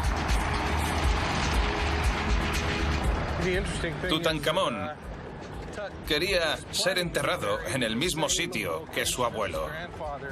Es curioso que no respetaran su deseo y que fuera Ay el que finalmente fuese enterrado en su tumba. Para un faraón no hay estructura más valiosa que la tumba donde pasará la eternidad. Pero Tutankamón fue víctima del saqueo de tumbas más terrible. Le robaron su propia tumba. Y el ladrón no fue otro que su sucesor, Ay. Los inspectores están a punto de entrar en la guarida de su principal sospechoso y de estar cara a cara con su víctima.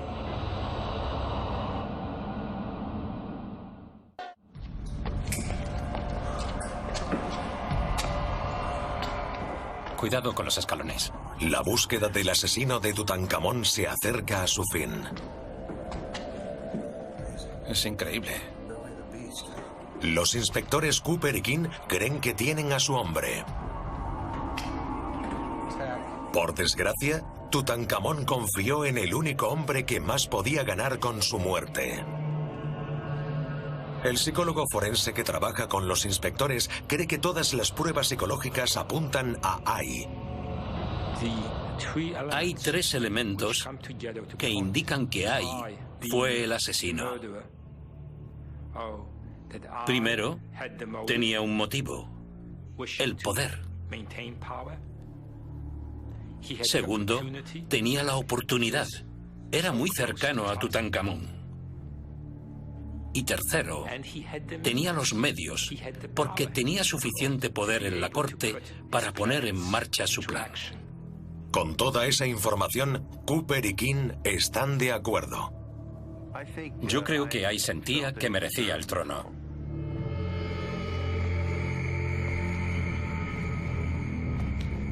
Todo ha vuelto a estar en orden gracias a mí, no gracias a Tutankamón. Él es un niño. ¿Cómo va a idear un niño este tipo de estrategia?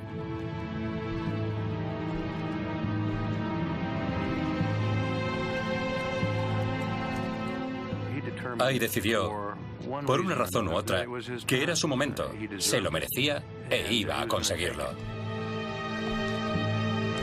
Estando tan cerca del faraón, Ai sabía que las dolencias de Tutankamón le hacían vulnerable. Podemos deducir lógicamente que Tutankamón fue asesinado y que su asesino fue Ai.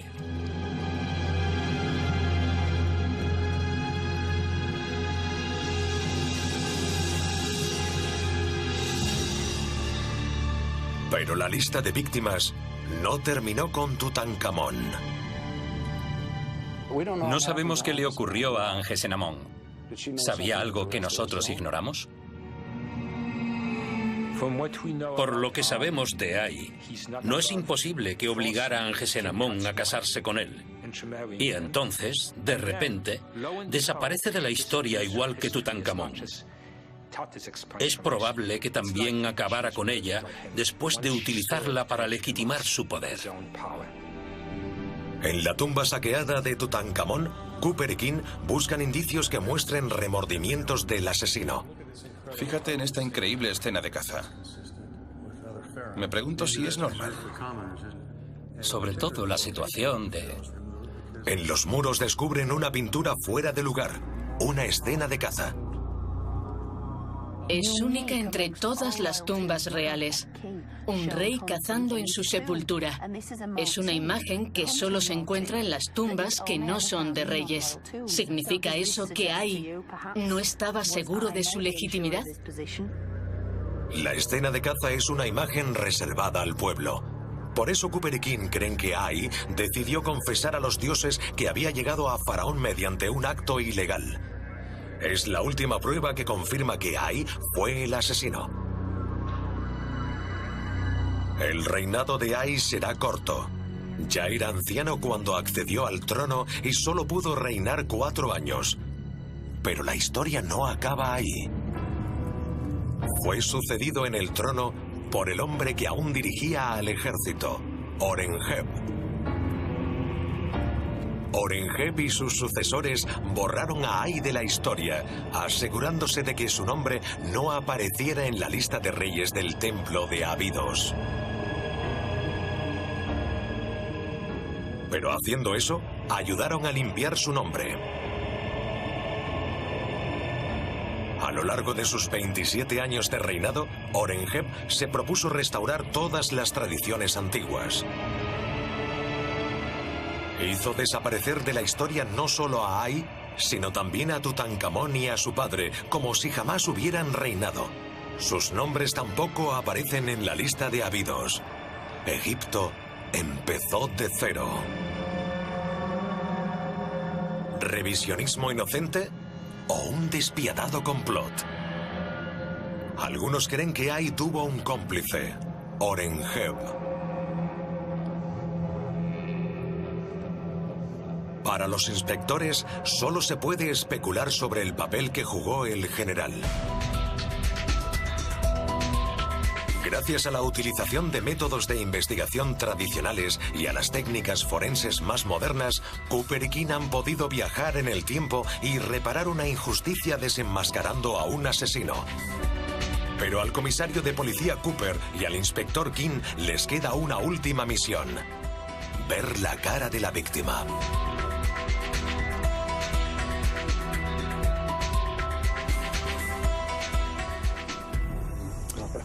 Esto es muy emocionante. De vuelta en Estados Unidos, los inspectores reciben un paquete muy esperado. Bueno, allá vamos. Volvemos a viajar en el tiempo. Fíjate. Así que este es el modelo a tamaño real que hizo el Dr. Richards. Fíjate en el perfil. Es un momento emocionante. Es la primera vez que le ponemos cara. Sin duda es la mejor manera de terminar una investigación como esta. Conocer por fin a la víctima. Tras haber pasado meses siguiendo el rastro del asesino de Tutankamón, Cooper y King contemplan a su víctima. Han retirado su máscara.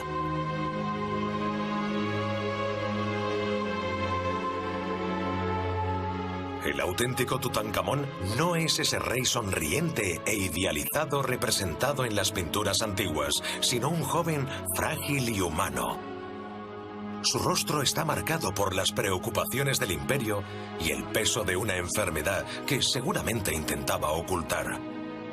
Es probable que ese rostro se acerque más a cómo era y no ese retrato con el que soñaban algunos. Tras la máscara, Cooper y King han revelado la verdad sobre la vida de este niño rey que está lejos de la historia oficial. Manipulado desde su coronación y trasladado a una ciudad desconocida junto a su esposa siendo aún niños, fue víctima de fuerzas que le superaban.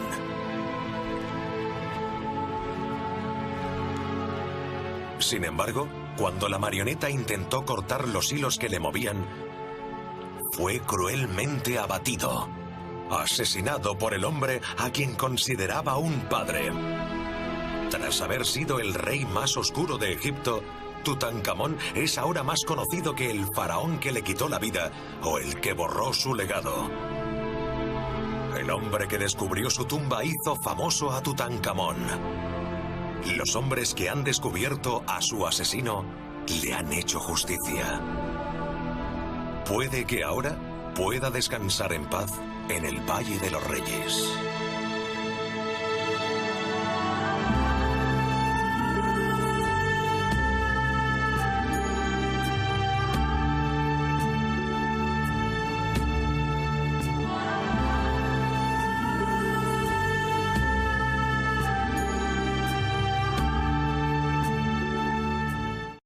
Cuando que se había topado con el escenario de un crimen, Carter comenzó a extraer el contenido de la tumba pieza a pieza, alterando sin saberlo las pruebas.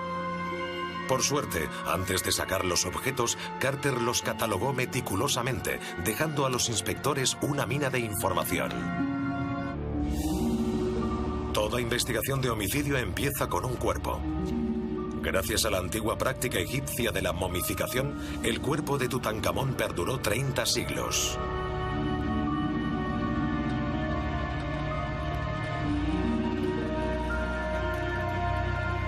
Howard Carter necesitó 3 años de minuciosa excavación para recuperar la momia de Tutankamón.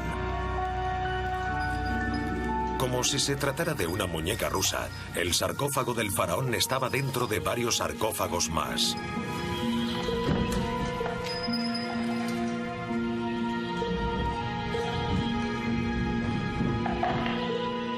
Cuando Carter encontró el cuerpo, quiso establecer la causa de la muerte.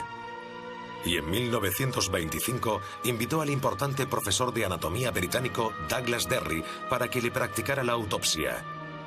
Cooper y King han recuperado el informe de Derry en busca de pistas que pudieran haber ignorado. También han llevado a su propio experto en medicina, Ernst Rodin, un profesor de neurología de la Universidad de Utah. Fascinado desde siempre por Tutankamón, ha estado reuniendo pruebas médicas de la muerte del faraón durante más de 20 años. El interés de Howard Carter como arqueólogo fueron los objetos y no el examen médico. Para sacar el cuerpo del faraón del ataúd, tuvo que recurrir a medidas drásticas. Constataron que el fondo y los lados del segundo ataúd estaban pegados con resina que se había endurecido a lo largo de los siglos y que no podían sacarlo del ataúd de oro macizo. Además, la momia estaba totalmente pegada al fondo del tercer ataúd. Carter y Derry sacaron el ataúd al exterior con la esperanza de que el sol egipcio reblandeciera la endurecida resina usada en el embalsamamiento.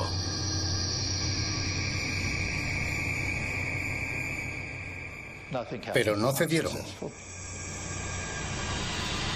Después, Derry intentó cortar la resina con cuchillos, pero sin éxito.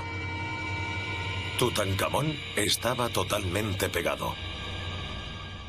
Entonces decidieron que la única manera de sacar el cuerpo sería trozo a trozo, y en el proceso tuvieron que desmembrarlo. Derry cortó la cabeza de Tutankamón, le abrió el abdomen y le arrancó las extremidades, destruyendo así las pruebas forenses. Derry no pudo determinar la causa de la muerte, pero una parte de su informe sigue intrigando a los inspectores. En la mejilla izquierda, justo delante del lóbulo de la oreja, hay un pequeño surco y la piel que lo cubre parece una costra. Alrededor de la circunferencia del surco, cuyos bordes están levemente elevados, la piel está descolorida. Algunos expertos creen que la lesión es evidencia de una herida de flecha. Rodin presenta una explicación diferente, menos sensacional, pero para Tutankamón de un faraón, ¿no?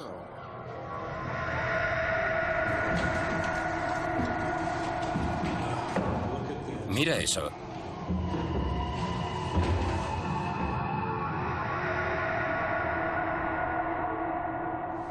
Mira esos ungüentos.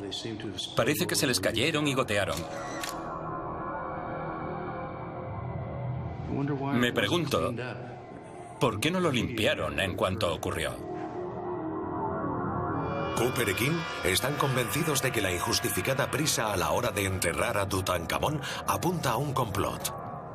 No solo se deshicieron de él, sino que fue desechado como si nunca hubiera existido.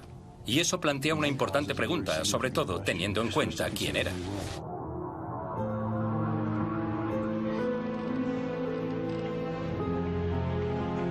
A esa misma conclusión llegó el último hombre que vio la cara del Rey Niño.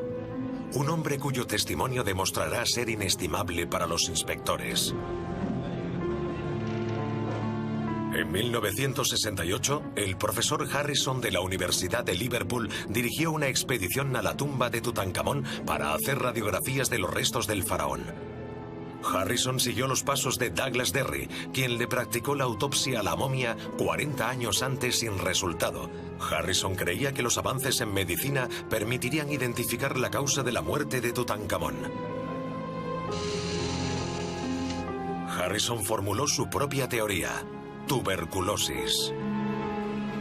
Pero al radiografiar la cabeza de Tutankamón, descubrió algo más notable. En la base del cráneo, vio una densidad anormal. Esto es más o menos normal, pero también podría deberse a una hemorragia bajo las membranas que cubren esta parte del cerebro. y podría haberlo provocado un golpe en la base del cráneo que le provocara la muerte.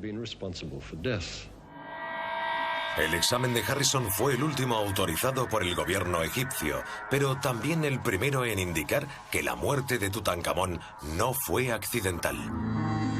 25 años después, Cooper y King han conseguido copias de las radiografías de Harrison para su investigación. Aquí están, doctor. Pruebas vitales para los inspectores. Esas son las radiografías de Tutankamón de las que te hablamos. Nos gustaría saber tu opinión. De acuerdo. Las radiografías permiten que Cooper y King tengan una segunda opinión. Le han pedido al doctor Todd Gray, médico forense jefe de Salt Lake City, que vuelva a examinarlas. Gray está familiarizado con los homicidios. Junto a los inspectores ha trabajado en muchos asesinatos. Un trozo de hueso suelto en el lado superior izquierdo ha llamado su atención. Durante la momificación, los embalsamadores utilizaban un instrumento afilado para extraer el cerebro del cráneo a través de la nariz. ¿Puede que fuera eso lo que provocara esa rotura del hueso? Normalmente, durante el proceso de embalsamamiento, no se movían trozos de hueso, aunque se atravesara el hueso etmoides. Y eso da más peso a la posibilidad de que hubiera fracturas previas en esta zona que facilitaron el desplazamiento del hueso en el momento en que lo tocó.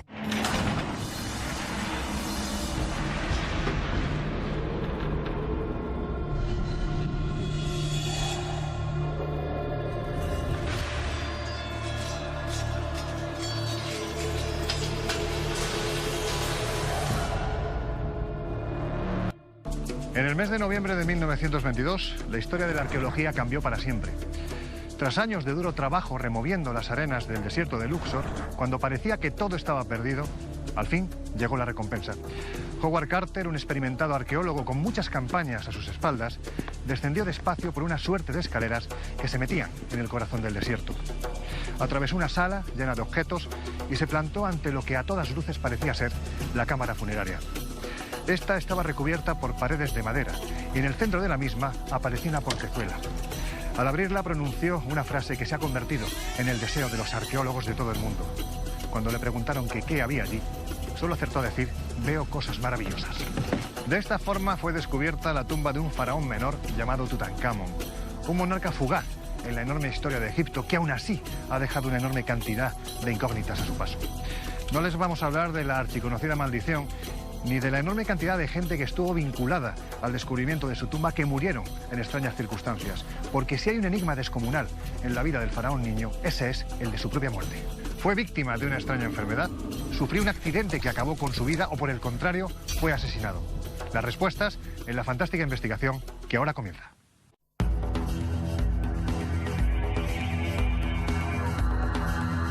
El antiguo Egipto, tierra de intriga, misterio y enigmas criminales.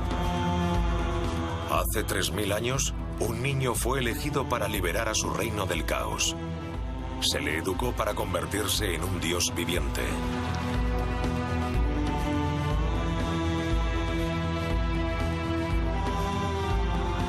Pero el dios demostró ser mortal. Tutankamón, el más famoso de todos los faraones, murió antes de cumplir la veintena. La causa de la muerte sigue siendo un misterio.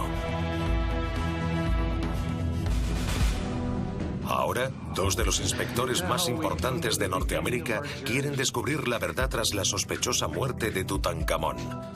Están convencidos de que fue asesinado. Desde hostiles tierras yermas hasta inquietantes tumbas, los inspectores recorrerán Egipto en busca de indicios para esta pionera búsqueda. ¿Quién mató a Tutankamón?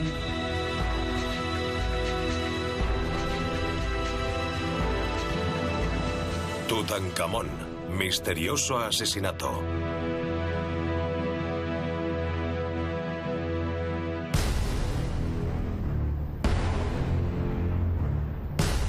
Enero del 1323 a.C. Los historiadores registran una tragedia. Los grandes portones estaban cerrados, los cortesanos arrodillados. El pueblo estaba de luto. Un dios viviente, un líder querido. El faraón había muerto. La tragedia fue aún mayor dada su juventud y su repentina muerte. Y cuando la muerte llega demasiado pronto, surgen las sospechas. Cuando el cuerpo aún no se había enfriado, los rumores de juego sucio inundaron el palacio.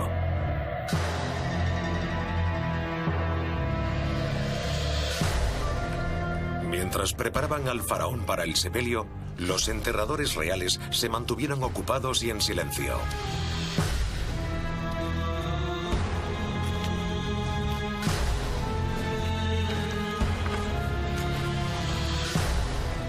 En el exterior de una tumba terminada con prisas, se celebraron los últimos rituales funerarios dirigidos por el ministro favorito del rey y su joven esposa.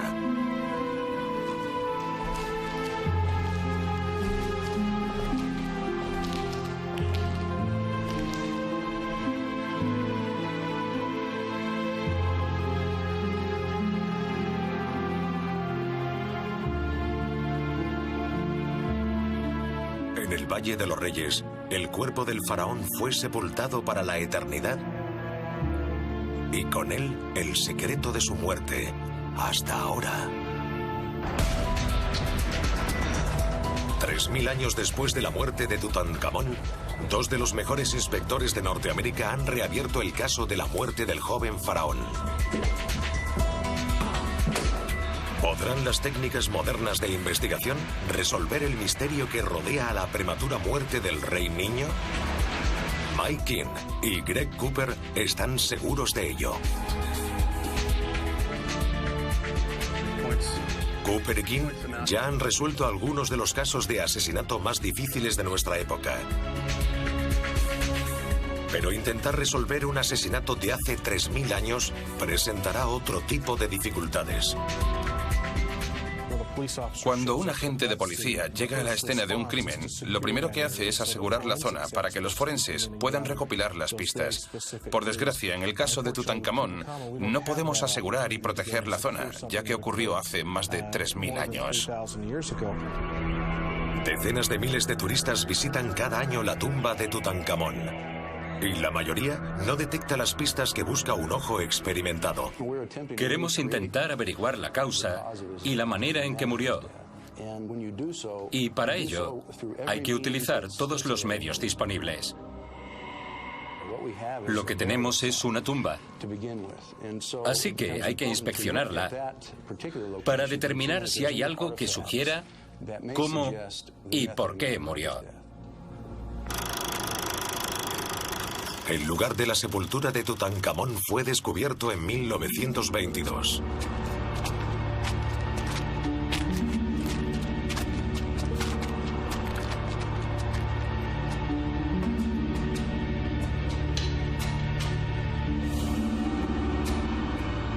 El arqueólogo Howard Carter tardó más de 5 años en encontrarlo.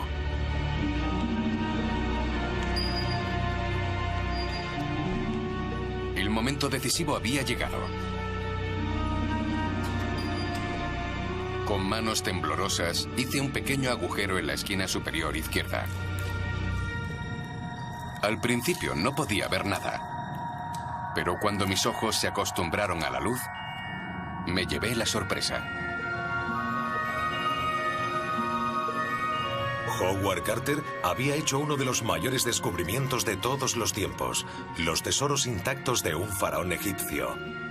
El hallazgo de Carter y la manera en que el cuerpo de Tutankamón fue sacado de la tumba tendría consecuencias en la investigación de los inspectores.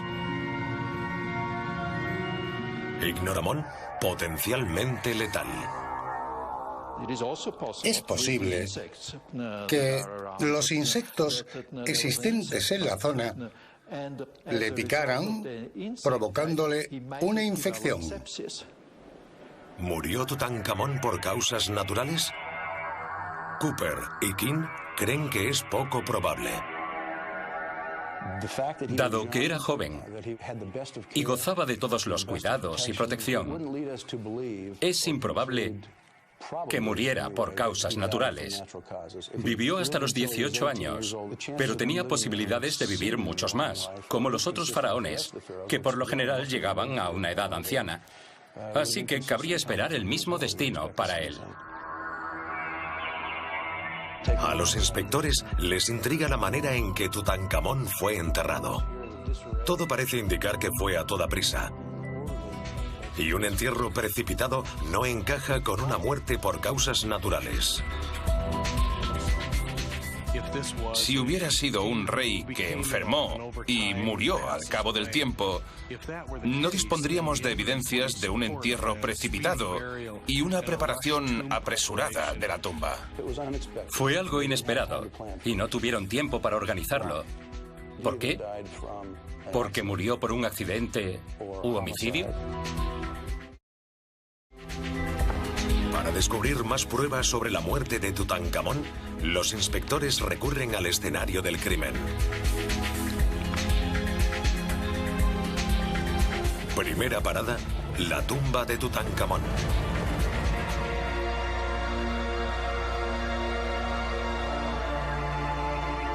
Para los antiguos egipcios, los dibujos pintados en sus tumbas servían de último testamento para los dioses. Puede que guarden más pistas sobre la vida y la muerte de Tutankamón.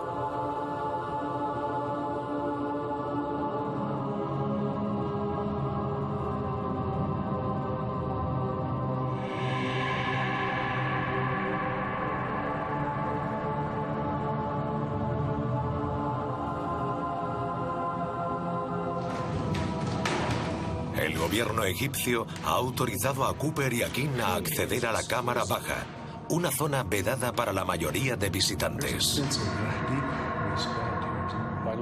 En el lugar de un crimen, o en una tumba en este caso, la conducta y el tipo de dibujos que encontramos en las paredes nos dan una idea de lo que ocurría en esa época. Son testigos del clima político, religioso y emocional. Para los inspectores, la cripta es un cofre del tesoro de pistas, un lugar al que volverán una y otra vez. Mira esto, Mike. La parte de arriba del sarcófago. ¿No te parece interesante que no haya nada igual? La piedra, la incrustación y el diseño. Es todo muy inconsistente, ¿no? ¿Y qué nos sugiere eso? Que fue algo que se hizo a toda prisa y no se terminó. Mira esas salpicaduras. Me pregunto por qué no limpiaron esa pintura rojiza. No creo que no se dieran cuenta de algo así mientras pintaban la tumba. Podrían haber pintado encima.